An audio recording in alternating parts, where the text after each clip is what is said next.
ప్రసాద్ బెహ్రా గారు మనతో ఉన్నారు. ఏమనుతున్నావేంటి? హల్వా. మరి బీరకాయలు బెండకాయలు ఎందుకు కోయించావు? వెజిటబుల్ హల్వా. వెజిటబుల్ హల్వా.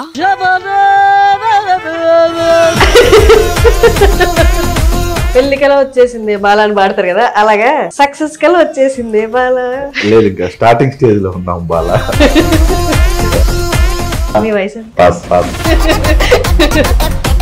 నేను 2-3 దగ్గర విన్నాను, కొంచెం యాటిట్యూడ్ సక్సెస్ చూసాక కొంచెం మాట జారడం ఎక్కువ ఉంది ప్రసాద్ దగ్గర. అయ్యో బాబు, చెయ్యి కూడా జారేస్తాం, మొహమాటం లేదు ఇందులో. పీత కథ ఉంది కదా, పీత పైకి వెళ్తా ఉంటే ఇంకా పీత లాగుతా ఉంటది. ఇప్పుడు మిమ్మల్ని ఎవరు లాగుతున్నారు? రీసెంట్ గా చూసినా కదా 9 months బ్యాక్. అది మిమ్మల్ని లాగడానికేనా? కారణం ఏదైనా అయ్యి ఉండదు. మేజర్ యాక్సిడెంట్ జరిగింది ఇక్కడ. బోన్ ఉండదు. చూపిద్దాం. సంపాదించారా? ఈ మధ్యన పోయిందిగా. ఎంత పోయి ఉంటుంది? దేని బాగా నమ్ముతారు ఇప్పుడు రైట్ నౌ? దేనే నమ్మను అసలు. నన్ను కూడా నేను నమ్మను హర్షణ. నేను చూస్తాను. ఇంకా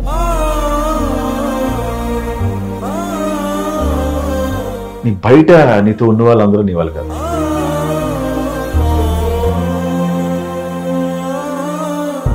మా పని ఆవిడ ఉండేది. ఆవిడకి ఇచ్చిన ఫెసిలిటీస్ చూడు. వీక్లీ మటన్ కేజీ కొనిస్తా. వీక్లీ 4 రెక్కలైన సీట్లు సినిమా ఫ్యామిలీ అందరికి నేనే టికెట్లు తీస్తా.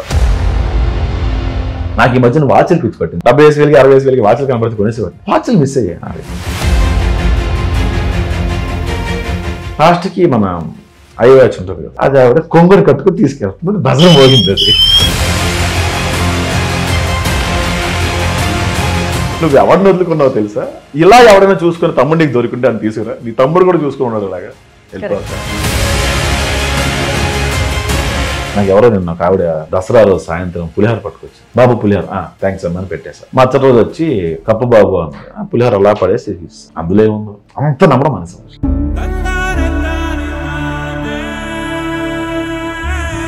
నా ఎక్స్తో ఉన్నప్పుడు మా దగ్గర 250 రూపాయలే ఉన్నాయి. 180 రూపాయలు నూడిల్స్ తీసుకున్నాము. ఇలా తినబోతున్నాం. బాబు ఆకలిన ఫ్లవర్ వచ్చారు. నేను తన నోటి దగ్గర కూడా లాగేసి ఇచ్చాను. వాడు అలా చూసి తిరిగి ఇచ్చారు కదా, నచ్చకపోతే వాడు డస్ట్బిన్ లో పడేసి డబ్బులు ఇవ్వయ్యా 500 మాకు.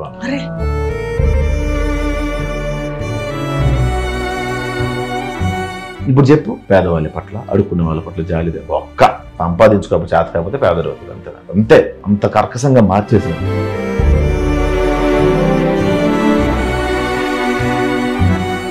మీ అందరికీ సుపరిచితులు. ఈయన రైటింగ్స్ చూసినా, ఈయన వీడియోస్ చూసినా నవ్వు ఆపుకోలేము అనమాట. ఆయన మాట్లాడిన తర్వాత మాట్లాడాల్సిన అవసరం లేదు, మాట్లాడకముందే నవ్వేస్తాము. ప్రసాద్ బెహ్రా గారు మనతో ఉన్నారు. పెళ్లి కల వచ్చేసింది బాలా అని పాడతారు కదా, అలాగా సక్సెస్ కల వచ్చేసింది బాలా. లేదు, ఇంకా స్టార్టింగ్ స్టేజ్ లో ఉన్నాం బాలా. అంటే ఆర్టిస్ట్ కి బాగా సినిమాలు ఉండి బిజీగా ఉంటే ఫేస్ లో ఒకలాంటి కళ ఉంటుంది. ఆ మబ్బు అంతా పోయి జీవం ఉంటది అనమాట. అది కనిపిస్తుంది. ఉంటుంది కానీ ఎంత నిద్ర కూడా ఉండదు అప్పుడప్పుడు. చూస్తున్నా కానీ అక్కడ ఎంత పౌడర్ రాసుకున్నా కవర్ అవ్వట్లేదు. అది ఒక క్లీషే సామెత ఉంటుంది కదా, ఫిలిం ఇండస్ట్రీ వాళ్ళకి వర్తించేది. ఆర్టిస్ట్ కి టైం వస్తే టైం ఉండదు. నిజమే, అది ఫార్చునేటే కదా. నిజమే. నిద్రపోవడానికి టైం ఉండదు, తినడానికి టైం ఉండదు. ఆ సెట్ ఈ సెట్ పరిగెట్టారు. ఎన్ని సినిమాలు చేస్తున్నారు రైట్ నౌ? ఇప్పుడు చేతిలో 7 సినిమాలు ఉన్నాయి. 7 సినిమాలు అవుతున్నాయి. రిలీజ్ కు 4 ఉన్నాయి. రిలీజ్ కి 4. పర్ఫెక్ట్. మిత్రమండలి అక్టోబర్ 16. పాపం ప్రతాప్ అని ఒకటి ఉంది. రోమియో జూలియట్ ఒకటి ఉంది. అట్లా ఉన్నాయి. మనకు తెలిసిన వాళ్ళు స్టార్టింగ్ నుండి అంటే కష్టపడుతూ వస్తూ చిన్న చిన్నవి చేసుకుంటూ కొంత సక్సెస్ వచ్చి ఒక స్టేజ్ లో, ఆ తర్వాత నెక్స్ట్ స్టెప్ కి వెళ్ళినప్పుడు భలే ఆనందం వస్తుంది. నువ్వు ఎలా ఫీల్ అవుతున్నావు? నాకు ఆనందంగా ఉంది. నేను మావిడాకులు పెళ్లివారం అంటే చేసినప్పుడు ఫస్ట్ ఇంటర్వ్యూ నువ్వు తీసుకున్నాను. అండ్ నాకు సెంటిమెంట్ అది. కమిటీ కుర్రాళ్ళకి కూడా అట్లా చెప్పేసి మళ్ళీ పర్టికులర్ గా నేను కమిటీ కుర్రాళ్ళకి కూడా నేను పిలిపించాను. నేనే ఫోన్ చేసి మరీ పిలిపించాను. ఎంత పెద్ద హిట్ అని తెలిసి నీకు ఒక్కొక్క బచ్చలు మళ్ళీ టైంలో అవ్వలేదు నాకు. మళ్ళీ ఇప్పుడు ఇంటర్వ్యూ జర్నీ పేరు వచ్చిన తర్వాత నీతోనే మొదలైంది కాబట్టి అందుకని నన్ను ఇంటర్వ్యూలు చేస్తూ ఉండిపోవాలని మాత్రం అలా కాదు, నాకు అది లక్ అనిపించింది అంతే. అని నేను చెప్పా కదా, ఆ స్ట్రగుల్ తెలుసు, ఆ పాత్ తెలుసు ఎలా ఉంటుందో. అంత ఈజీ కాదు అక్కడ దాకా వెళ్ళడం అనేది. ఇంత కాంపిటీషన్. అందరు సినిమాలు అంటే పెద్ద కాంపిటీషన్ ఉండదు అన్నట్లు అనుకుంటారు. ఒక లక్షల మంది కోట్ల మంది ఆ ఫేస్ని యాక్సెప్ట్ చేయాలి, ఆ రైటింగ్స్ని యాక్సెప్ట్ చేయాలంటే చాలా కష్టం. యాక్సెప్ట్ చేసిన పీత మైండ్ సెట్లు మనది. మనకి పీత కథ ఉంది కదా, పీత పైకి వెళ్తా ఉంటే ఇంకో పీత లాగుతూ ఉంటది. ఇప్పుడు మిమ్మల్ని ఎవరు లాగుతున్నారు? నీకు తెలియదు. పేర్లు చెప్పొద్దులే, సిచ్యువేషన్స్ చెప్పండి. రీసెంట్ గా చూసిన కదా 9 months బ్యాక్, ఇలా సిచ్యువేషన్ చాలా జరుగుతూ ఉన్నాయి. అది మిమ్మల్ని లాగడానికేనా? కారణం ఏదైనా అయ్యి ఉండొచ్చు. Since you brought the topic, దాంతో మొదలు పెడదాం. చెప్పండి. అంటే ఇప్పుడు మనం సినిమాల గురించి మాట్లాడుకొని వెళ్ళిపోతే ఆడియన్స్ అందరూ మీరు మాట్లాడుకొని మీరు ప్రమోషన్ చేసుకొని వెళ్ళిపోతారా? మాకున్న అడగరా? అంటే ఆ పుస్తకం ఇంకా క్లోజ్ అవ్వాలి. క్లోజ్ అయిపోయిన తర్వాత ఫస్ట్ బయర్ నువ్వే, నీకే చెప్తా వచ్చి. ఓకే, అసలు దాని గురించి ఏమీ మాట్లాడకూడదా? లేదు, అర్థం కాదు. అది అప్పుడే అర్థం కాదు. చెప్పా కదా ఇంకా రాస్తున్న పుస్తకం అని. ఒక చిన్న, మేము మాట్లాడుకున్నది చాలా మందికి అర్థమై ఉంటుంది. ఒక చిన్న డిస్టర్బెన్స్ జరిగింది మధ్యలో, ప్రసాద్ గారి మీద చిన్న కంప్లైంట్ రావడం జరిగింది. దాని గురించి అదంతా ఇంకా కేసు అది కంప్లీట్ అవ్వలేదు కాబట్టి విల్ టాక్ అగైన్ లేటర్. అంతే కదా? అంతే. డన్. Back to cinemas. నేను మిత్రమండలి ట్రైలర్లో ఒక వర్డ్ విన్నా అనమాట. అది నేను చాలాసార్లు విన్నాను, ప్రతి యాక్టర్ వినే ఉంటారు. ఆ వర్డ్ ఎంత ఇంపాక్ట్ఫుల్ అంటే, సినిమా ఇండస్ట్రీలో చిరంజీవి గారి కన్నా కూడా మీదే ఇంపార్టెంట్ రోల్ అండి. ఇఫ్ అది చిరంజీవి గారి సినిమా అయినా ఒక ఇంపార్టెంట్ రోల్ ఉందండి, అసలు మొత్తం మీదే అండి అంటారు. ఇంపార్టెంట్ క్యారెక్టర్ సత్య గారిది. ఎవర్రా నువ్వు అంటే చెప్పే కదా ఇంపార్టెంట్ క్యారెక్టర్. చెప్పండి, మనం కూడా ఇంపార్టెంట్ క్యారెక్టర్ దగ్గర నుంచి స్టార్ట్ చేసి ఉంటాం కెరీర్. మీది ఎంత ఇంపార్టెంట్ ఇక్కడ? నలుగురిలో ఈక్వల్ గా ఉండే క్యారెక్టర్. నేను ఎక్స్పెక్ట్ చేయలేదు, ఏదో చిన్న క్యారెక్టర్ ఇస్తారేమో అనుకున్నా. ఆఫ్టర్ కమిటీ గుర్రాలు, అప్పటికి కమిటీ గుర్రాలు రిలీజ్ అవ్వాలి, నేను ప్రూవ్ అవ్వలేదు స్క్రీన్ మీద. అయినా సరే విజయ్ పిలిచి చాలా పెద్ద క్యారెక్టర్ ఇచ్చాడు. అంత క్యారెక్టర్ ఎక్స్పెక్ట్ చేయలేదు. చాలా సీనియర్ ఆర్టిస్టులు చేయాల్సిన క్యారెక్టర్. అంటే సీనియర్ మీన్స్ ముసలి కాదు, సత్యన్న లాంటి వాళ్ళు చేయాల్సిన క్యారెక్టర్ని తీసుకొచ్చి నాకు ఇచ్చాడు. సో అంత ఇంపార్టెంట్ క్యారెక్టర్ అది. సీనియర్ అంటే వయసులో సీనియర్ కదా? వయసు కాదు, ఇప్పుడు ఇండస్ట్రీలో ఇప్పుడు సత్యన్న. మీ వయసు ఎంత? పాస్. ఓకే, 30+ అబ్బాయి. మొహం దాచుకోలేక ఎంత నడకండి. సత్య గారు చేయాల్సిన క్యారెక్టర్, అలాంటి యాక్టర్స్ చేయాల్సిన క్యారెక్టర్ తీసుకొచ్చిన ఇంపార్టెంట్. ఏమైనా డిసడ్వాంటేజ్ బీయింగ్ రైటర్ సెట్లో ఉన్నప్పుడు? ఒక డైరెక్టర్ మనకన్నా మంచిగా రాసి ఉండొచ్చు, కొన్ని డైరెక్టర్ మనకన్నా కొంచెం తక్కువగా రాసి ఉండే, ఇక్కడికి ఇలా రాసి ఉండొచ్చు అనిపించింది. అప్పుడు మీకు ఏమన్నా అంటే ఒక రైటరు యాక్టర్ అవ్వడం వల్ల అడ్వాంటేజెస్ డిసడ్వాంటేజెస్? ఇందులో అడ్వాంటేజ్ చెప్తాను. స్క్రిప్ట్ కొంచెం వీక్ ఉంది అని మనకు అనిపించిన, లేకపోతే ఇక్కడ మనం ఒక డైలాగ్ రాస్తే బాగుంటుందేమో అనిపించినప్పుడు మనం డైరెక్టర్ పర్మిషన్ తీసుకుని వాళ్ళు ఓకే అనుకుంటే, అంటే వాళ్ళు అంత అగ్రీ అవ్వాలి. అలా చేసిన సినిమా పాపం ప్రతాప్. నరేష్ అని ఒక డైరెక్టర్ ఉంటారు, ఆయన తిరుగుతూ చేస్తున్నారు. ప్రసాద్ ఇది సీను నువ్వు ఇంకేం డెవలప్ చేయగలవా అని ఇచ్చినప్పుడు చాలా హ్యాపీగా మనకు కూడా రాస్తాం అనిపిస్తుంది. సో మిత్రమండలికి వచ్చినప్పటికీ మనోడే ఎక్స్ట్రీమ్ రైటర్ అసలు విజయ్. నేను ఏదైనా రాసినా అది కథ నుంచి బయటకు వెళ్ళిపోతుంది. సో వద్దులే, నేను రాయకపోవడం కరెక్ట్ అనుకున్నాను. ఇంకొక సినిమా నేను చేశా, పేరు అనవసరం. ఆ సినిమా అది తెలిసి ఆగిపోతుందేమో ఆ సినిమా. ఆ స్క్రిప్ట్ చూడగానే షార్ట్ ఫిల్మ్ లాగా కూడా లేదు ఏంటి స్క్రిప్ట్ అని చెప్పి ఇంకా అతను ఏం తీస్తున్నాడో కూడా పాపం తెలియదు ఆయనకి. సినిమా దొరికేసింది చేస్తున్నాం మనం అనే ఒక వద్దు బాబు ఈ సినిమా నేను చేయలేనులే ఇంకా ఆపేసి అని చెప్పి మధ్యలో ఆగిపోయింది సినిమా. అలాంటి సందర్భాలు కూడా ఉన్నాయి. అంటే ఇప్పుడు నేను వాళ్ళని ఏదో అంటున్నానని కాదు, కానీ కొంత అవగాహన ఉండదు దీన్ని ఎలా తీసుకెళ్ళాలి కథ ముందుకి అని. బట్ స్టిల్ వాళ్ళకి ఫండ్స్ వస్తుంటాయి. ఇంకొక పార్ట్ తీసుకుంటే కంప్లీట్లీ ఆపోజిట్, వాళ్ళ దగ్గర ఫుల్ కథలు ఉంటాయి, మంచి సబ్జెక్ట్ ఉంటే వాళ్ళకి ఫండ్స్ రావు, ప్రొడ్యూసర్లు ముందుకు రారు. సో ఈ రెండు సిచ్యువేషన్ మీరు చూస్తుంటారు కదా. హర్షని అదే ప్రాబ్లం. ఇప్పుడు ఏంటంటే మంచి కథలు ఉన్నోడికి ప్రొడ్యూసర్ దొరకడు. ఈ డైరెక్టర్ అనే పేరుని అడ్వాంటేజ్గా వాడుకున్న సినిమాలో ఆఫీస్లో ఓపెన్ చేసి అడ్వాంటేజ్ తీసుకునే వాళ్ళందరికీ పెద్ద పెద్ద ప్రొడ్యూసర్లు దొరుకుతారు. ఎట్లా? అది ఇప్పటికీ అది మిత్, అది ఎవరికి అర్థం కాదు. వాళ్ళు అలా హ్యాండిల్ చేస్తారో లేకపోతే పొలిటికల్ బ్యాక్గ్రౌండ్ అడ్డం పెట్టుకుని తెచ్చుకుంటారో తెలియదు. కానీ నేను చేసిన 2-3 సినిమాలు అసలు చెప్పలేదు, వర్ణాతీతం. అవి పెద్ద ప్రొడ్యూసర్స్, చాలా మంది ప్రొడ్యూసర్స్. తెలుస్తుంది అయ్యే పాపం వాళ్ళు నాశనం అయిపోతున్నారు ఆ ప్రొడ్యూసర్ తెలుసు. కానీ వాళ్ళని వాళ్ళని అప్రోచ్ అయింది వాళ్ళకి కదా డైరెక్టర్ సర్లే. ఇంకా కానీ చాలామంది టాలెంటెడ్ పర్సన్స్కి నాకు చాలామంది కథలు చెప్పున్నారు. నేను వాళ్ళని చాలామంది దగ్గర పంపించాను. ఇక్కడ సెట్ అవ్వాలి ప్రొడ్యూసర్స్. ఎవరైనా రైట్ పాత్, కరెక్ట్ పాత్లో ఉన్నారు, రైటింగ్ వైపు కానీ యాక్టర్ వైపు కానీ ఎదుగుతున్న పాత్లో ఉన్నారు. ఇందాక ఇన్సిడెంట్ గురించి నేను ఎక్కువ మాట్లాడాను కానీ బట్ దాని రెపర్కషన్స్ అడుగుతాను. మీ లైఫ్లో పర్సనల్గా కానీ కెరియర్ వైజ్ కానీ ఆ పర్టికులర్ ఇన్సిడెంట్ ఏదైనా మీకు ఇంపాక్ట్ చూపించింది? చూపించింది. ఎట్లాగా? పర్సనల్గా చూపించింది, ప్రొఫెషనల్గా చూపించింది. ప్రొఫెషనల్గా ఆ టైంలో కొన్ని సినిమాలు క్యాన్సిల్ అయిపోయాయి. అంటే వీడు వస్తాడా రాడా అని. ఓకే, ఆ సందేహం అది వాళ్ళు తప్పులేదు, నేను ఉంటేనే కదా డేట్ ఇవ్వగలను. సో అక్కడ కొన్ని పోయినాయి. రెండోది పర్సనల్గా ఒక దెబ్బ తగిలింది.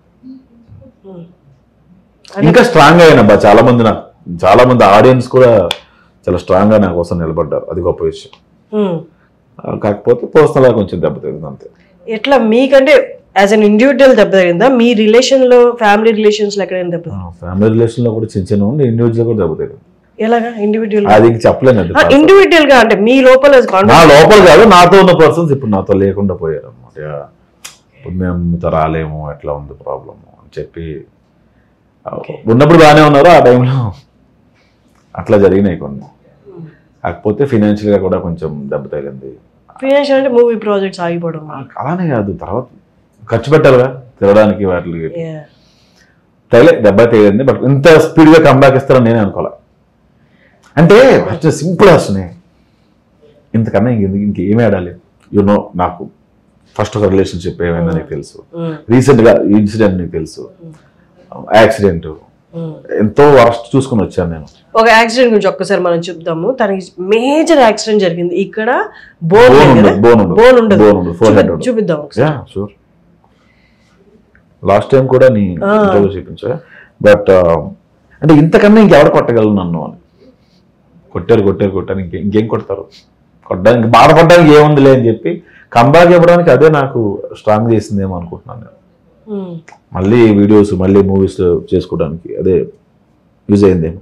లీగల్ సిస్టమ్ అనేది ఈక్వల్ గా ట్రీట్ చేస్తుందా? అంటే మీ వైపు తప్పు ఉంటే మిమ్మల్ని, అటువైపు తప్పు ఉంటే అటువైపు ఈక్వల్ గా అయితే ఉందా, లేకపోతే ఒక్క సైడ్ ఎక్కువ తీసుకుంటున్నట్టుందా? ఇంతవరకు ప్రొసీడింగ్స్ అవ్వాలా, స్టార్ట్ అవ్వాలి. మీ పాయింట్ చెప్పుకోవడానికి స్కోప్ అయినా ఉంటుందా? ఉండదు, అందుకే లాయర్ ఉంటాడు. అండ్ ఇంకొకటి ఇంపాక్ట్ ఏంటి అంటే, నాకు తెలియదు అసలు కేసు గురించి పూర్తిగా ఏమైంది అనేది, అసలు వివరాలే నాకు తెలియదు. వెరాజ్ ఈ కైండ్ ఆఫ్ సిచ్యువేషన్లో ఇంకేదైనా యాక్టర్ ఉన్నా ఎక్కువ ఇంపాక్ట్ ఉండేది. బట్ ప్రసాద్ బెహ్రాకి, కన్సిడరింగ్ యువర్ టాలెంట్, మీ ప్రెజెన్స్, మీ మాట తీరు, నాకు సినిమాలో ఇదంతా తెలియదు, మీరు చేసిన సిరీస్లో కానీ వీటన్నిటిలో కానీ the way you present your self, జనాలు ఒక చెవు అయితే మీ వైపు పెట్టడానికి రెడీగా ఉన్నా. నేను కూడా దేనికి ఎక్స్ప్లెనేషన్ ఇవ్వాలనుకోవట్లేదు అసలు. అంటే నేను అలా జరిగింది అలా జరిగింది అని నేను చెప్పదలుచుకోలేదు. అందుకే చాలా ఇంటర్వ్యూలో ఈ టాపిక్ వచ్చినా కూడా just want to skip it అంతే. వద్దు, ఇంకా చెప్పాను కదా క్లోజ్ అవ్వని పుస్తకం అది. హౌ స్ట్రాంగ్ అంటే ఇప్పుడు నేను స్ట్రాంగ్ అయ్యానన్నారు కదా, హౌ స్ట్రాంగ్? మనిషిని ఎంతో అంతో బావి నుంచి బయటికి లాగేది వర్క్ ఒకటే. నువ్వు పనిలో ఉంటే గుర్తొస్తుంటది. నా అర్థం ఏంటంటే డైలాగ్ ఉంది, ఏంటది, చేతకానుడు ఆల్టర్నేట్ చూసుకుంటాడు, తెలివైనోడు తెగిస్తాడు అంటే రెడ్డి గారు అంటారు, ఇతను కంటెంట్ వాడుకుంటాడు. దరిద్రాలు కూడా కంటెంట్ లో పెట్టి రాసేసి చేస్తా. మొత్తం అన్ని బయోపిక్ లేదు, పిల్లవారు అంటే నాటకాలు, కళ్యాణం కంపెనీ, వివాహ భోజనం, ఆల్ ఓవర్ బయోపిక్స్ నావనే కదా. చూడండి మళ్ళీ ఇంకొకసారి చూడండి, అందరి నావనే కాదు, అందరు అన్ని బయోపిక్లే. ఏది నేను సొంతగా రాసిన స్టోరీస్ కాదు. నీదో కొంచెం తెలుసుంటే నాది కొంచెం కలిపేసి రాసేసి అట్లా.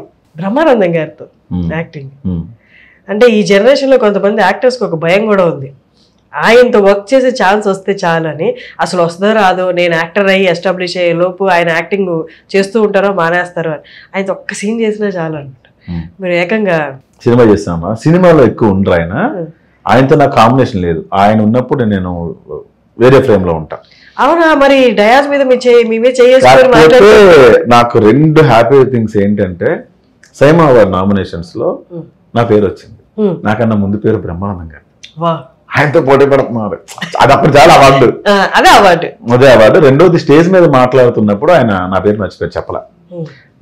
నేను స్టేజ్ మీదే ఉన్నాను కానీ మైండ్ ఆబ్సెంట్ లో ఉంది. నేను ఎక్కడో ఉన్నా, ఆయన మాట్లాడుతుంటే పెద్దవారు కాబట్టి ఎక్స్ప్రెషన్ ఇస్తా ఉన్నా ఆయన వైపు. ఆయన ఏం మాట్లాడుతున్నారో కూడా నా చివరికి రావట్లా, నేను అక్కడే ఉన్నా mind.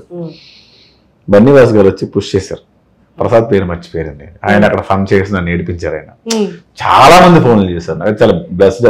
Is king of comedy. ఆయన వచ్చి సారీ బెహరా చాలా తెలుసుగా చూసారు, చాలా హ్యాపీ అనిపించింది. మిత్రమండలి గురించి చెప్పండి. జనాలు ఈ కాంబినేషన్స్ తో సినిమాకి వెళ్ళిపోయే రోజులు ఇవి.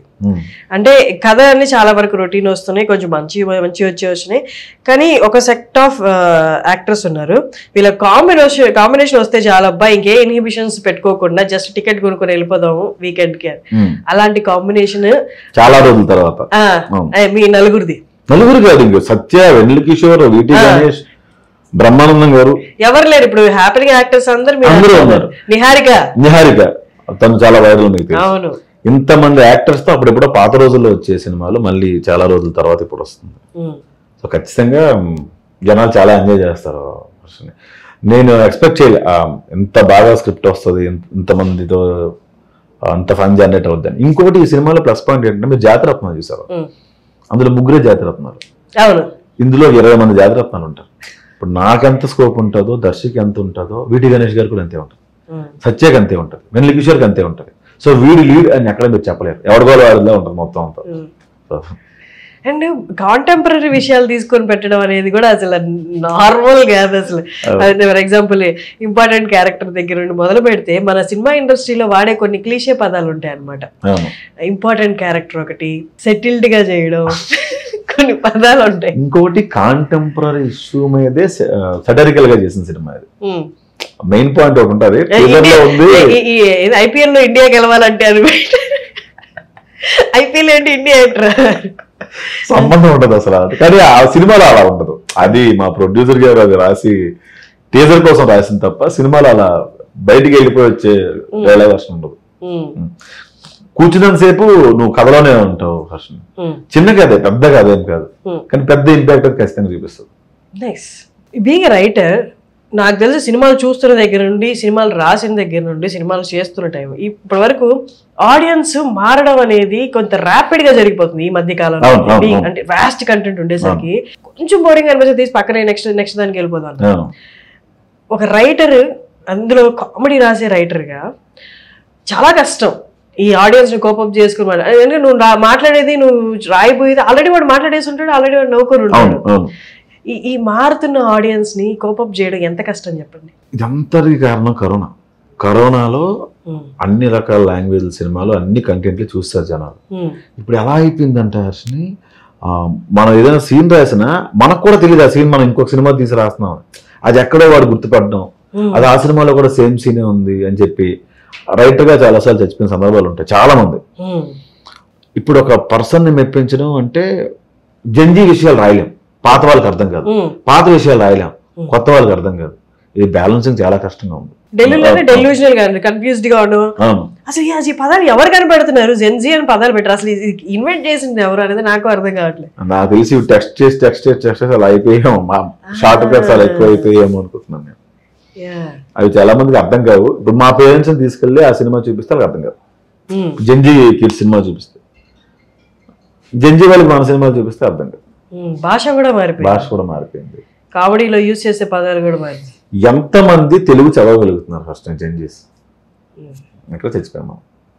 స్కూల్స్ అలౌ చేయట్లేదు, మనం కూడా అదే కదా ఆప్షన్ ఇచ్చేసారు కదా. మనం కూడా ఇంగ్లీష్ మీడియంలోనే ఉండాలి, ఇంగ్లీష్ మీడియం చదవాలి అని మనం ఫోర్స్ చేస్తాం.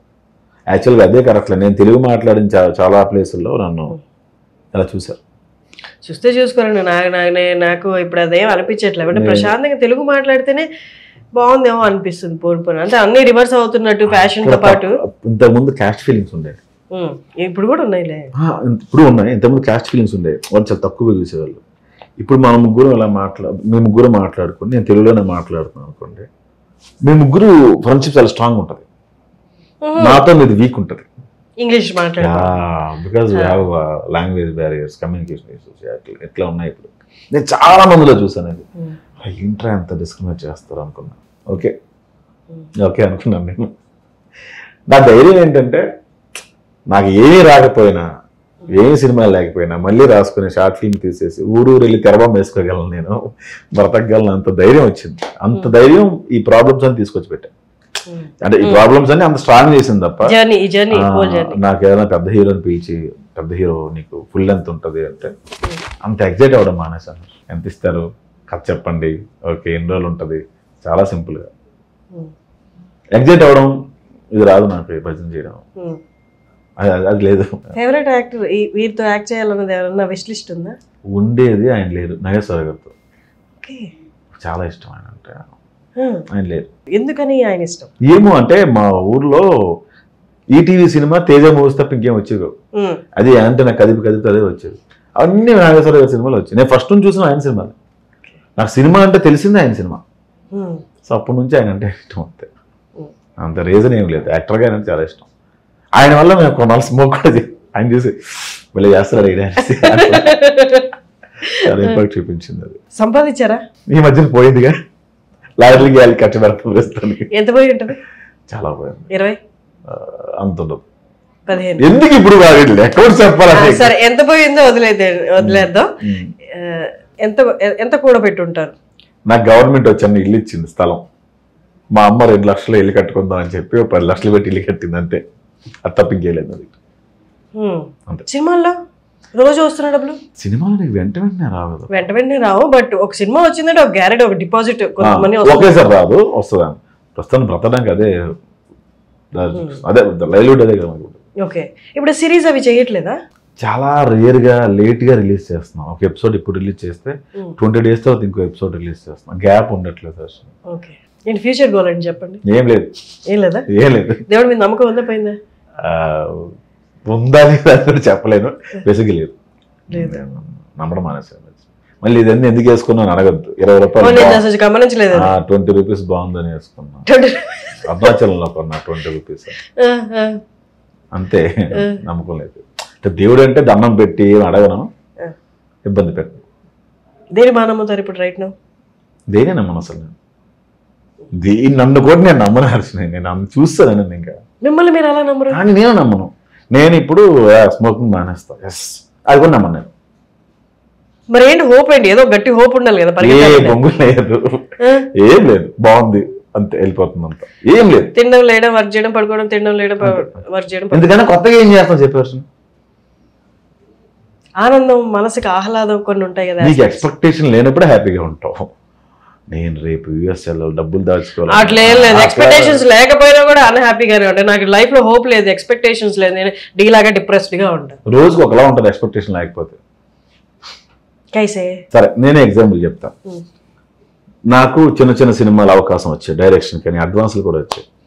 నేను ఏం చేస్తాను చేయడం, నాకు ఇవే వర్క్ అవుతుంది అనుకున్నాను. కట్ చేస్తే మిత్రమండలికి ఎందుకు అంత ఎగ్జైట్ అవుతున్నానంటే, తండ్రి ప్రొడ్యూసర్స్ భాను గారు అండ్ కళ్యాణ్ గారు, బన్నీవాస్ గారు, అరవింద్ గారు, బెంచ్ మార్క్ కిరణ్ గారు, వేరే ప్రొడ్యూసర్ విజయేందర్ రెడ్డి గారు, ఎంతమందితో నా ఎంత పరిచయాలు ఉంటాను నాకు తెలియదు. నేను రాగానే వాళ్ళు ప్రసాదాన్ని నిలబడతాను. నేనెవరిని, మీరెవరు, మీరు నిలబడ్డవి ఏంటని నేను ఎక్స్పెక్ట్ చేయలేదు. అది అరే మన కోసం ఇంత వాల్యూ ఇస్తున్నారు ఏంటి మనకి. ఎగ్జాంపుల్ స్టేజ్ మీద బ్రహ్మానందం గారు, ఇవేమి ఎక్స్పెక్ట్ చేసినవి కావు. నేను బ్రహ్మానందం నా గురించి మాట్లాడితే బాగుండేది అయ్యో అని నేను ఎక్స్పెక్ట్ చేసి అది మాట్లాడకపోతే ఖచ్చితంగా డిసప్పాయింట్ అయ్యేవాడిని కదా. నన్ను ఎక్స్పెక్టేషన్ లేకపోతేనే రోజు ఒకలా ఉంటుంది, ఎక్స్పెక్టేషన్ ఉంటే రోజు ఒకేలా ఉంటుంది. ట్రై చేయి ఎప్పుడైనా కావాలంటే. నీకు చాలా రిలేషన్షిప్స్ అనేవి ఫెయిల్ అవ్వడానికి కారణం ఎక్స్పెక్టేషన్. నేను ఇంత లవ్ ఇస్తున్నాను వాడు ఇవ్వట్లేదు, ఎంత టైం ఇస్తున్నాను వాడు ఇవ్వట్లేదు. నేను ప్రస్తుతానికి అయితే at stage of life where I expect nothing from human beings, only career, money, ఇవే ఎక్స్పెక్ట్ చేస్తున్నా కానీ మనుషుల నుండి ఎక్స్పెక్ట్ చేయట్లేదు రైట్ నౌ. దేని నుంచి ఎక్స్పెక్ట్ చేయకు, దేన్ని బ్లేమ్ చేయకు. ఈ మధ్యన యూనివర్స్ తో మాట్లాడండి అంటే ఏవో కొత్తగా వచ్చాయి. అరే ఎప్పుడో చెప్పారా ధ్యానం చేయమని. అవును. సో అది మాత్రం నేను నమ్ముతా. నువ్వు పాజిటివ్ ఎనర్జీ నీకు ఎక్కువ ఉంటే, నువ్వు పాజిటివ్గా ఉంటే యూ అట్రాక్ట్ పాజిటివ్ థింగ్స్. అంతే. హోప్ వద్దు, అంటే లైఫ్ లో హోప్ ఉండాలి, ఎక్స్పెక్టేషన్ వద్దు. అమ్మ ఎలా ఉన్నారు? అమ్మ కొంచెం, ఆవిడకి మొన్న బ్యాక్ బోన్ సర్జరీ అయింది. ఈ ఇన్సిడెంట్ వల్ల ఇంకొంచెం బెడ్ కొంచెం ఎక్కువ, అంటే ఎక్కువ టీచర్ కదా, అంగన్వాడీ టీచర్ అబ్బాయి, ఎక్కువ నడవలేరు ఆవిడ. అసలు అవగాహన ఇది అన్ని తెలుస్తాయా బయట విషయాలు, అసలు ఏం జరుగుతుంది ఏంటని తెలియదు కదా. మరి ఈ విషయం ఎవరు చెప్పారు? మీ ద్వారా వెళ్ళిందా? కాల్స్ వెళ్తాయి, station calls. Everything is good in your life సినిమాల వైజ్? వర్క్ పరంగా వెరీ మచ్ హ్యాపీ అబ్బా, చాలా హ్యాపీగా ఉండే. నాకే లీడ్గా చాలా సినిమాలు వస్తున్నాయి. నేను లీడ్ భయ్యా అరే షూర్ అని అడుగుతున్నాను. షూర్ భయ్యా, మీరే భయ్యా. లవ్ స్టోరీలు ఉండవు కదా, ఉండవు భయ్యా, నంబర్ భయ్యా నేను లవ్ చేశానంటే ఎవరిని, అవి తీసేసాను. మంచి కథలు వస్తున్నాయి యాక్చువల్గా. బ్లెస్డ్ అంతే. And thank you Harshini. So చాలా మంచిగా వెళ్తుంది కాబట్టి I don't want to drag this. ఆ టాపిక్ కానీ ఇంకే టాపిక్ అయినా కానీ all the very best for 16 October 16 నువ్వు కూడా సినిమాకి వెళ్ళి చూసి నాకు నేను నీ నుంచి కాల్ ఎక్స్పెక్ట్ చేస్తున్నా. ఖచ్చితంగా ఎలా ఉందో చెప్తావని. I wish you all the best. Thank you. అవి ఎందుకు జరిగాయో తెలియదు కానీ అవి ఇలాంటివి జరగకుండా ఉండాలి. కెరీర్ జరగాలి, స్ట్రాంగ్ జరగాలి, అలాంటి జరగాలి. ఇట్స్ ఎక్స్పీరియన్స్ అంతే. అది పదే పదే జరుగుతుంటే స్ట్రాంగ్ అదే కాదు, ఇంకా డిఫరెంట్ తగలాలి దెబ్బలు అంతే. మనం స్ట్రాంగ్ అవుతాం, నేర్చుకుంటాం. దాన్ని చాలా నేర్చుకున్నాను తెలుసా నేను. ఏం నేర్చుకున్నారు? నీ బయట నీతో ఉన్న వాళ్ళందరూ నీ వాళ్ళు కాదు. స్కెచ్ చేసింది ఎవరు, గేమ్ లాడింది ఎవరు, లోపలికి వెళ్ళి తెలిస్తే నీకు అన్నీ చాలా తెలుస్తాను. బయటకు వచ్చిన తర్వాత నీకు హెల్ప్ చేసేవాడు ఎవడు, వాడు ఎందుకు హెల్ప్ చేస్తున్నాడు, వాడి ఇంటెన్షన్ ఏంటి. హర్ష్ని ఈజ్ మై ఫ్రెండ్ కాబట్టి నేను గివ్ హెల్ప్ మనీ సంథింగ్ అట్లా ఏమి ఉండదు. నువ్వు క్యాపబుల్ కాబట్టి నీకు ఆదుకుంటారు. నిన్నెందుకు ఆదుకుంటారు అబ్బా? రేపు పొద్దున సిరీస్ చేస్తాడు, సినిమా చేస్తాడు, లేకపోతే ఇంకోటో ప్రసాద్ ద్వారా పరిచయం, ఇంకోటి చాలా చాలా ఉంటాయి. నేను గొప్పగా చెప్పాను కానీ నిన్ను ఆదుకునేవాడు కూడా దొంగ. నేను ఇవి చూశాను. దొంగ అంటే ఎక్స్పెక్టేషన్ ఉంది కాబట్టి వాడిని వాడుకుంటున్నాడు అబ్బా అంతే. ఇంతమంది మీకు అగేన్స్ట్ కావాల్సిన అవసరం లేదు. మీరు మర్డర్ చేశారా? లేకపోతే చాలా మంది మోసం చేశారా? ఎవరు నిన్న కాక మొన్న వచ్చి యూట్యూబ్ నీ ఏజ్ ఏంటి, నువ్వేంటి సన్నగా వచ్చి నువ్వు ఒక లవ్ స్టోరీలు పెళ్లివారమండ్లు నువ్వు చేసేసి హిట్ కొట్టిస్తే మేము మెయింటైన్ చేసి మేము జిమ్లకి వెళ్ళి మేము ఎదవరమా మాకు రాదు. ఎవరు నువ్వు వచ్చి సన్నగా నువ్వు ఇండస్ట్రీకి వచ్చి కమిటీ కొరాలు అంటావు, ఇప్పుడు మిత్రమండలు అంటావు, రేపు ఇంకోటి రోమియో జూలియట్. ఎవరు అసలు నువ్వు రాజీపురం అంత తోపు అంత అందగాడివా? ఎవరు నువ్వు? అయితే ప్రాజెక్ట్ ఇది ఉంటుంది, కుళ్ళు ఉంటుంది. ఓకే, ప్రాజెక్ట్ లాపేయచ్చు కదా మరి. ప్రాజెక్ట్ లాపరు. సరే, ఫ్రాంక్ గా ఒకటి అడుగుతా. నేను 2-3 దగ్గర విన్నాను, కొంచెం యాటిట్యూడ్ సక్సెస్ చూసాక కొంచెం మాట జారడం ఎక్కువ ఉంది ప్రసాద్ దగ్గర. అయ్యో బాబు, చెయ్యి కూడా జారేస్తాను. మొహమాటం లేదు ఇందులో, అచ్చే మొహమాటం లేదు. నేను సోఫా కొన్నందుకు సూసైడ్ చేసుకుందాం అనుకున్నా తెలుసా? సోఫా కొన్నందుకు సూసైడ్ చేసుకుందాం అనుకున్నా. ప్రసాద్ గారు సోఫా కొన్నాడా? సోఫా మనకు తెలియదు అని నేను సోఫా కొనుక్కోకూడదా సార్? General doubt. ఇలాంటి చాలా టార్చర్లు చూపించారు నాకు. ఎవడో ఫోన్ చేసి ఎరా మర్చిపోయారా మమ్మల్ని నువ్వు అని ఎవడో తెలియదు నాకు. ఎప్పుడో 10-15 ఏళ్ళ క్రితం రూమ్మేటో లేదా ఫ్రెండ్ ఎవడో మర్చిపోయారా నువ్వు పెద్దగా రమణవరా అని మాట్లాడతారు. ఎవడరా నువ్వు? సరే 15 ఏళ్ళ ముందు ఫ్రెండ్ నువ్వు, ఈ 15 ఏళ్ళు ఏం పీకావు? బాబా నువ్వా? అయ్యో ఎప్పుడు నీ గురించి ఆలోచిస్తుంటాను రాయా అని నేను అంటాను. నేను మళ్ళీ చేస్తాను వేరే మళ్ళీ చేస్తా బాబా కూడా పెడేస్తాను. 15 ఏళ్ళ ముందు ఎవడో ఫోన్ చేస్తాను నీకు, అదే డబ్బుల కోసం ఫోన్ చేస్తాను. నాకు ఇన్స్టాగ్రామ్ వచ్చిన డబ్బులు మెసేజ్ తెలుసా? అన్న బెట్టింగ్లో ఓడిపోయా, నాకు 10,000 ఇవ్వండి, 20,000 ఇవ్వండి. ఎవడో మొన్న కనబడి షర్ట్ ఇలా పట్టుకుని రా ఫోటో నాకు అందరం నువ్వు ఇష్టం అని చెప్పారు అన్నాడు. ఈ షర్ట్ ఇలా చిరిగింది, ఏం చేయాలి? దాచుకుని వెళ్ళాలా? అరవకూడదు. మీడియాలో హర్షిని వాడు ఫాదర్నే రమేష్, హర్షిని ఫాదర్ చిరంజీవి అంటే నీకు ఎలా ఉంటుంది? ఎవడో కూర్చొని దాసరి సంథింగ్ వాడి పేరేదో, వాడు వాళ్ళ ఫాదర్ ఏది వాళ్ళ మదర్ ఏది, నాకు తల్లిదండ్రులు. నువ్వు వెళ్ళి పేపర్ తీసుకొచ్చి this is what is what అని మాట్లాడు. ఓకే, పేర్లు మార్చిస్తే కోపాలు రావు. నువ్వు కొడితే కోపం రాకూడదు, నువ్వు లోపలేస్తే కోపం రాకూడదు, నువ్వు తిడితే కోపం రాకూడదు, కొన్ని సంవత్సరాల తర్వాత నువ్వు ఫోన్ చేస్తే కోపం రాకూడదు, నా డబ్బులు తీసుకొని నువ్వు పారిపోతే నాకు కోపం రాకూడదు, సినిమాలు ఆపిస్తే కోపం రాకూడదు, మమ్మల్ని తక్కువగా చూస్తే మాకు కోపం రాకూడదు. యాటిట్యూడ్, నోరు మాట ఇసిరేస్తాడు, చెయ్యి ఇసిరేస్తాను నేను. అంటే ఒక స్టేజ్ వరకు కంప్రెస్ అయిన తర్వాత అది ఏమవుతుంది? లాస్టే అవుద్ది అబ్బా. డే 1 అఫ్కోర్స్ నన్ను యూట్యూబ్లో ఇంటర్వ్యూ చేసినావు, ఇప్పుడు చేసినావు. ఈ రెండిట్లో నువ్వు వర్కే చూసావు కానీ పర్సనల్ ఏమైనా మారిందా? అదే దరిద్రం, అదే బాధ, అదే పెయిన్. అందుకే అన్నాను ఇందాక నేను, ఇంతకన్నా తొక్కేవాడు ఎవడో లేడు. అందుకే నాకు అంత భయం లేదు. ఇంకంతకన్నా ఎవడేం చేస్తారు, మా అయితే కొట్టాలి ఇంకా అందరు కలిసి. సో అంత ట్రామా చూసిన తర్వాత యాటిట్యూడ్ ఉండదా? యాటిట్యూడ్ అంటే వాళ్ళని పలకరిస్తా ఓకే అది కాదు, వాడి బిహేవియర్ బట్టి నా బిహేవియర్ ఉంటుంది. అన్నా బాగున్నా? బాగున్నా అన్నా. తమ్ముడు బాగున్నా? ఎరా బాగున్నా? బాగున్నాను రా. సరే అర్థం అంటే నువ్వు చెప్తాను, నువ్వు రాయిచ్చే కొత్త పెంకులు తగులుతాయి. సో ఇన్నాళ్ళు మాట్లాడుకుంటున్నాం కదా, నీకు యాటిట్యూడ్ కనిపించిందా? మాట శబ్దం కనిపించిందా? మరి నీకేమైనా డిస్రెస్పెక్ట్గా మాట్లాడాను? రెస్పెక్ట్ లేకుండా ఎప్పుడైనా మాట్లాడామా? డన్. ఒకడు స్ప్రెడ్ చేసే పదాన్ని పట్టుకొని తిప్పేసి నాకైతే బిగ్ బాస్ కాల్ చేశారు రమ్మని. వద్దు భయ్యా, నాలాంటి పస్సు సట్టాడు 2 రోజులు వచ్చేస్తాను మొత్తం అంటేసి నేను వద్దు ఉండలే. నాకు అలాంటి ప్లేస్లో నేను 4 మనుషుల్లో నేను అంటే నాకు ఫేక్ అనిపిస్తాయి. అసలు నాకు అది నాకు ఫేక్ అనిపిస్తుంది. అది ఫేక్ అనిపిస్తే ప్రతిదానికి రియాక్ట్ అవ్వాల్సిన అవసరం లేదు కదా. మనం okay fake, that is fake, this is real. Okay ఇది ఫేక్ కాబట్టి నేను కత్తి తీసుకొని ఖండిత అలగలేదు. ఇప్పుడు నువ్వు హాయ్ ప్రసాద్ అని ఎగ్జిట్ అయ్యానుకో, నేను అంత ఎగ్జిట్ అయ్యాను హాయ్. సో నీకు ఎలా ఉంటుంది? నేను అంత ఎగ్జిట్ అయ్యాను దగ్గరికి వెళ్తే నా ప్రాబ్లం ఎలా ఉంటుందంటే, హాయ్ హర్షిని, గుడ్ మార్నింగ్, తిన్నావా, ఏం చేస్తున్నావు, మెసేజ్ పెట్టాను నాకు, ప్రసాద్ ఏం చేస్తున్నావా, యా ఫైన్ ఓకే అని అంతే రిప్లై ఇస్తాను. చాలా షార్ట్ రిప్లై ఇస్తాను. యాటిట్యూడ్ అంటే ఏం చెప్తాను దానికి? ఇంత మనుషులతో మింగిల్ అవ్వలేని పర్సన్ మీద ఇంత ఎలిగేషన్ ఎలా వచ్చింది? అయ్యారు కాబట్టి వచ్చింది, ఇప్పుడు అవ్వట్లేదు.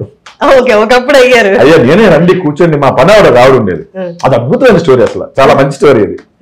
ఆవిడకి అంటే నా డివోర్స్ తర్వాత ఎంత కావాలమ్మా శాలరీ అంటే 3,000 అంది ఆవిడ. లేదమ్మా 6,000 ఇస్తాను నీకు. ఆవిడ అలా చూసింది.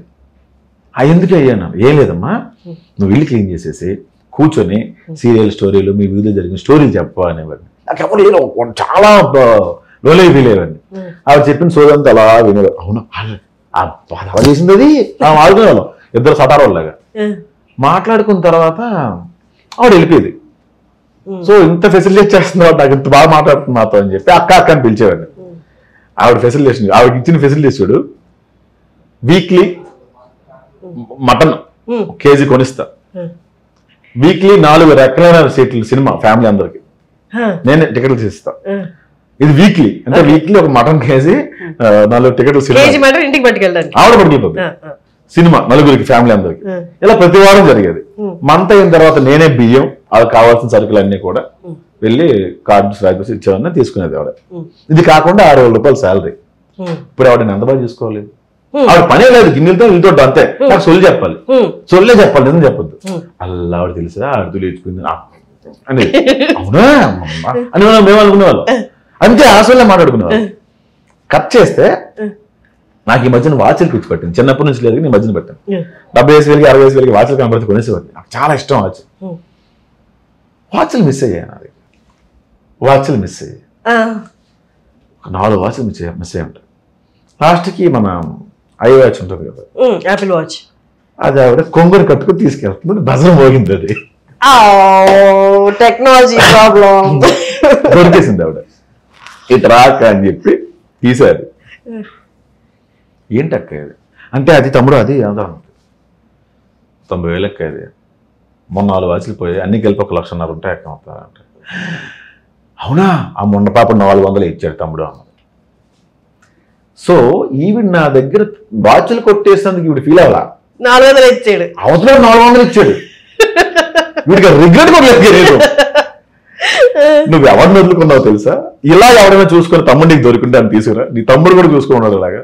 వెళ్ళిపోక ఫ్యామిలీ అంతా వచ్చారు, తప్పు అయిపోయింది బాబు, మళ్ళీ అందరూ కలిసి ఉందాం అని. వద్దొద్దు, అందరు కలిసి ఉందాం. ఇలాంటి సొల్లు చాలా మంది ఉన్నారు. ఇంక ఇప్పుడు చెప్పు యాటిట్యూడ్ ఉండదా, కోపం రాదా? నేను ఆవిడనే వల్ల వెళ్ళిపోక ఇంకెప్పుడు ఇటువైపు రాక. ఇప్పుడు ఏం చేయాలి ఆవిడ? నేను బాగానే పడుతున్నాయి అనుకో, అది వైరల్ అయింది ఎగ్జామ్ అంటే. పని మనుషులు కదా, మనిషిలా గౌరవించడం నేర్చుకోరా ప్రసాద్ అని కింద కమెంట్ వస్తుంది. అంటే బాగా గట్టిగానే పడుతున్నాయి మీకు, నార్మల్ దెబ్బలు కాదు, పడిన చిన్న చిన్న. నేను చాలా త్వరగా మనిషిని నమ్మేస్తా. కళ్యాణం కామెడీలో డైలాగ్ ఉంటుంది, రెడ్డి గారికి ప్రసాద్ ఎందుకని మీకు అంత ప్రాబ్లం ఏంటండి అంటే, వాడితో ప్రాబ్లం వాడితో కలిసి ఉండడం. మరి ఎందుకు కలిసి ఉన్నారంటే, పొరపాటును తిన్నావా అని అడిగాను, బాగున్నావా అని అడిగాను అంటే కలిసిపోయాక. నాకు ఎవరో తిన్నావా మా ఇంటికి భోజనం తిరాలంటే సిగ్గు లేకుండా వెళ్ళిపోయి వాళ్ళు బాగోగానే చూసుకునేవాడిని. తర్వాత ఓకే, ఇప్పుడు ఎవరైనా నాకు ప్రేమగా పలకరించినా నేను అది నిజంగా చెప్తాను, నమ్మట్లే అసలు. అది నాకు ఎవరో నేను, నాకు ఆవిడ దసరా రోజు సాయంత్రం పులిహోర పట్టుకొచ్చింది. బాబు పులిహోర, థ్యాంక్స్ అమ్మని పెట్టేశా. మచ్చటి రోజు వచ్చి కప్పు బాబు అన్నది, పులిహోర అలా పడేసి ఇస్తాను. అందులో ఏముందో అంత నమ్మడం మన సమస్య. Serious stage. They made me, నన్ను ఇలా తయారు చేశారు. నన్ను తయారు చేశారు, నన్ను ఇలాగే నన్ను తయారు చేశారు. సో అప్పటి నుంచి ఇంకా maybe you need a break. ఇది ట్రై చేశాను. ఎక్కడికి వెళ్ళినా మనశ్శాంతి కోసం అక్కడ కూడా ఉండేది నువ్వే హర్ష, నువ్వు మారాలి, ప్లేస్ కాదు. అప్పుడు అర్థమైంది, ఓకే అందుకే ఎక్స్పెక్టేషన్స్ ఉండకూడదు, పని చేసుకుందాం. డబ్బులు వచ్చాయనుకో, నేను సేవింగ్స్ కూడా చేయట్లేదు, ఏదో ఇన్సూరెన్స్ ఒకటి కట్టుకున్నాను అంతే, మిగతా ఖర్చులుగా ఇష్టం. ఇప్పుడు ఈ నెల అంతా 1,00,000 రూపాయలు 2 లక్షలు వచ్చింది అనుకో, షూ 20,000 షూ, 10,000 షర్ట్ అలా మెయింటైన్ చేసే రేంజ్ కూడా కాదు నాది. ఎందుకు దాచుకోవాలి, ఎవరు పోనీ పోతే ఈ టైంలో ఇప్పుడు నీకు నచ్చింది కొనుక్కోవాలి అంతే. ఎవరిని వచ్చి బాబు డబ్బులు లేవు బాబు అంటే ఓకే లేవా బాయ్ అని చెప్పి వెళ్ళిపోతున్నాను నేను. అది చంపేశారు అందరు నన్ను. అలాగా డబ్బులు ఇచ్చిన వాళ్ళు చాలా మంది ఉన్నారు, వాళ్ళు కూడా అంతే. లాస్ట్ టైం ఎప్పుడో నా ఎక్స్తో ఉన్నప్పుడు మా దగ్గర 250 రూపాయలే ఉన్నాయి, 180 రూపాయలు నూడిల్స్ ఎక్కడ మాదాపూర్ ఫుడ్ కోర్ట్ దగ్గర. అది తీసుకుని తను అడిగింది అని చెప్పి తీసుకున్నాము. ఇలా తినబోతున్నాం బాబు, అక్కడైనా ఫ్లవర్ వచ్చారు. నేను తన నోటి దగ్గర కూడా లాగేసి ఇచ్చాను. నేను తను తిరుగుతుంది వద్దు వద్దు అని తన నోటి దగ్గర లాగేసి స్టార్ట్ చేయాలి. ఇచ్చిస్తే వాడు అలా చూసి తిరిగి ఇచ్చారు కదా, నచ్చకపోతే వాడు డస్ట్బిన్లో పడేసి డబ్బులు ఇవ్వయ్యా ఇదందుకు మాకు అని. అదే 250 రూపాయలే ఉన్నాయి, నేను 180 పెట్టి కొన్నాను. అదే నూడిల్స్ పెద్దది, ఇది 70 రూపాయలు ఉన్నాయి. ఇప్పుడు రాత్రి ఆకలి ఎలా తిరుగుతుంది నాకు 70 రూపాయలతో, అది కొంచెం ఎక్స్పెన్సివ్ ఏరియా. ఇప్పుడు చెప్పు, పేదవాళ్ళ పట్ల అడుక్కునే వాళ్ళ పట్ల జాలిదే. ఒక్క సంపాదించుకోకపోతే చేత కాకపోతే పేదలు అవుతారు అంతే. నాకు అంతే, అంత కర్కశంగా మార్చేశారు. నాకే ఎదురయ్యేలా తెలియదు నాకు, అది నా డెస్టినీ అలా ఉందేమో, నా కర్మ అలా ఉందేమో నాకేమనేది. మీరు ఎక్కడైనా సిబ్లింగ్స్ ఉన్నారా? చెల్లి ఉంది. చెల్లి married? Married. Job? House wife? తన హౌస్ వైఫ్. మా బావగారు లెక్చరర్గా పనిచేస్తారు. వాళ్ళకి నాకు ప్రాబ్లమ్స్ లేవు, దాన్ని ఏమంటారు బాధ్యతలు లేవు. చిన్న చిన్న అప్పులు కానీ అది పెద్ద కష్టపడి తీర్చాల్సిన అప్పులు అయితే కావు. I'm very happy now. ఇంట్లో కూర్చొని ఈ మధ్య షాపులకు కూడా జెప్టో అని ఒకటి వచ్చింది, అది ఆర్డర్ పెట్టుకుని ఓకే 200 300 పెట్టుకుందాం, లెట్స్ వేస్ట్ మై మనీ అంతే. చెప్పగా ఇన్సూరెన్స్ ఒకటి కట్టుకున్నా, పోతే వస్తుంది, అవుట్లో బలతే వస్తుంది అంతే, ఇంకేం లేదు. లైఫ్ జర్నీ ఒక్కొక్కడు ఒక్కొక్కలా ఉంటుంది, నాది అలా ఉందేమో. మొత్తం ప్రాసెస్లో నవ్వగలుగుతున్నారు, చాలు చాలు లాక్కెళ్ళిపోద్ది. నలుగురిలో నవ్వినోడికి బతకడం ఈజీ అన్నట్టు. మనకున్న ప్రాబ్లమ్స్ అంతా కామెడీ ఇంకోటి ఉండదు హర్షని. అప్ప అట్లా అలా జరిగిందా, ఇప్పటికి నేను అక్కడ పప్పు బాగా తెలుసా అంటుంటాను. నేను పప్పు అస్సలు బాగా తెలుసు, ఇప్పుడే బాగుంటాను నేను. ఒక్కోసారి ఏమన్నా బాగుంది, అక్కడ పప్పే బాగుంది అనుకుంటా. ఒంటరిగా ఉన్నప్పుడు ఏడ్చారా పోనీ? నేను చాలాసార్లు అరిచాను, అంటే అయిపోయి. ఇప్పుడు నేను సీరియల్స్ కూడా చూస్తాను ఇప్పుడు తెలుసా, ఊరికే అన్నా. నేను ఎదుర్కొంటున్నా. సో నాకు ఒక వ్యక్తి, ఒక అమ్మాయి చాలా బాగా బుద్ధి చెప్పింది. అమ్మాయి వెళ్ళిపోతాం మాట చెప్పింది, చాలా బాగుంటుంది అన్నమాట. When you are not happy you can't make people happy అంట. సో అంటే నీ చుట్టూ అందరూ హ్యాపీగా ఉండాలంటే నువ్వు ఫస్ట్ హ్యాపీగా ఉండాలి అంటే అది ఇంపాసిబుల్. అది నువ్వు హ్యాపీగా నటించాలి తప్ప ఎప్పుడు హ్యాపీగా లేడు, ఎప్పుడు పర్ఫెక్ట్ కాదు. ఈ విషయం హ్యాపీగా లేడు అంటే ఏంది? 24/7 హ్యాపీనెస్ ఎప్పుడు ఉండడబ్బా. When you are happy you can make people happy అంటే అది ఎట్లా అవుతుంది? నేను పెళ్లివారం అని రాసినప్పుడు నేను చాలా సాడ్లో ఉండే, బట్ అందరూ ఎంజాయ్ చేశారుగా. సో అది చాలా రాంగ్ పర్సెప్షన్. నువ్వు వాళ్ళ మధ్యలో హ్యాపీగా ఉండు, వాళ్ళ దగ్గరికి వెళ్ళి నాకు ఇలా డ్రామా చూపించుకుంటా నువ్వు ఉంటే వాళ్ళు హ్యాపీగానే ఉంటారు. నువ్వు వాళ్ళ దగ్గరికి వెళ్ళి నాకు ఫెయిల్ అయింది ఇలా అంటే వాళ్ళు కూడా వింటా తర్వాత వదిలేస్తారు. సో ఆ విధంగా ఆ పాజిటివ్గా తీసుకోవచ్చు. మేబీ 24/7 హ్యాపీగా లేకపోయినా ఒక స్టేజ్ ఉంటుంది, ప్రశాంతత అనే stage. Maybe she meant that నీలో ప్రశాంతత ఉంటే నీకు అన్ని ప్రశాంతత ఉంటుంది. రోజులు ఎంతసేపు ప్రశాంతత కోసం కూర్చొని ఆలోచిస్తూ వస్తున్నాయి. ఆ ప్రశాంతతలో కూడా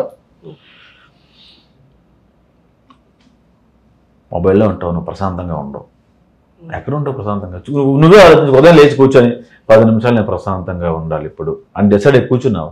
ఎన్ని సందర్భాలు ఉన్నాయి? ఇప్పుడు రైట్ నో నేను మీతో మాట్లాడుతున్నాను కదా, నేను ఎలా ఉన్నాను? నేను అలజడితో ఉన్నాను, ప్రశాంతంగా ఉన్నాను? ప్రశాంతంగా ఉన్నాను. ఇదే ప్రశాంతత. ప్రశాంతత అంటే కూర్చొని ధ్యానము ప్రశాంతత అంటే మనం చేసే పనిలో కూడా ప్రశాంతంగా చేసుకోవడం. ఎక్స్ట్రీమ్ హ్యాపీనెస్ కదా, ఎక్స్ట్రీమ్ సాడ్ కదా, ఐఎమ్ జస్ట్ న్యూట్రల్. ఇక్కడ ఉందాక అన్నా కదా ఏంటి మీ ప్రాబ్లం అని. ఎక్స్ట్రీమ్ విష్ణు వాడికి తెలుసు కదా, లడ్డుగాడు అంటే మేడలో. వాడు ఎవరికైనా కోపడితే ఎందుకు చేసావు వద్దని చెప్పే కదా అప్పుడే అని అంటాడు. ఎవరితో ఫ్రంట్గా కోపడడం.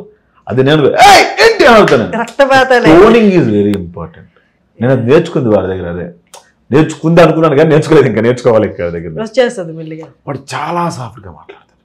వార్నింగ్ కూడా ఏంటి హర్షని ఏ టైం చెప్పాను నీకు రావాలి కదా, ఇలా ఇంకోసారి చేస్తే బాగా చెప్తాను బాయ్ అంటాడు. అదే నేను అనుకో బుర్ర బుద్ధి ఉందా హర్ష నీకు 9 o'clock అన్నావు 9:30 వచ్చా ఏమనుకుంటున్నావు అసలు అంట ఇదే మాట. Toning is very important. అది నువ్వు అరిచ అనిపించింది అనుకో ఇంకా మ్యాజిక్ అయిపోద్ది అక్కడ. ఇమీడియట్ కట్ అయిపోద్ది. అది నేను చేస్తుంది అది అదే. ఇప్పుడు నాకు ఇన్ని ప్రాబ్లమ్స్ రావడానికి కారణం ఎవరో నోరుదోలు అన్నాడు, ఇంకోటి యాక్ట్ కాదు టోనింగ్ అన్నప్పుడు ఇట్లా అని వాడు ఇంకా అంత క్లోజ్గా నా దగ్గర రాలేడు. ఎవరైనా నా గురించి నెగిటివ్గా మాట్లాడితే ఈ ఇది కదా అటు వెళ్ళిపోద్ది, అట్రాక్షన్ అటు వెళ్ళిపోద్ది. అవును నిజమే మొన్న అరిచాడు వాడికి ఉండిపోద్ది చాలా రోజులు.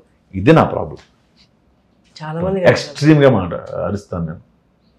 మళ్ళీ వెంటనే 10 నిమిషాలు 5 నిమిషాలు పోయాక అలా అని ఉండకూడదు రా సారీ ఏమనుకోక మంచి డ్రెస్ కొనుక్కుంది కదా ఇది గుర్తుండదు దానికి. అరిసిందే గుర్తుంటుంది. చాలా వరకు నేను అందరూ దూరం అయిపోవడానికి కారణం అదే తప్ప అంతకు మించి లేదు. మీరు అంటే నాకు భయం వేస్తుంది. చాలా మంది రిలేట్ చేసుకోగలరు. అరుస్తారు తర్వాత రిగ్రెట్ అవుతారు. వాడు మైండ్ లో అది ఉండదు పాపం.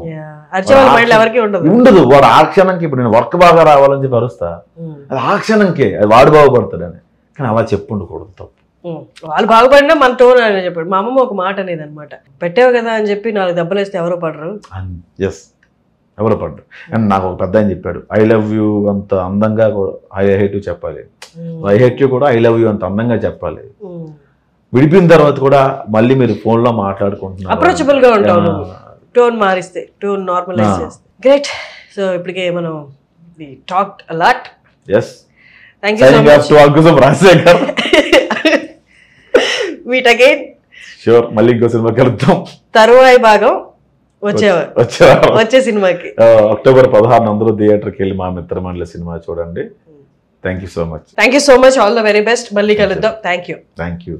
సుమన్ టీవీలో మీ పర్సనల్ అండ్ బిజినెస్ ప్రమోషన్స్ కోసం కింది నెంబర్కి కాంటాక్ట్ చేయండి.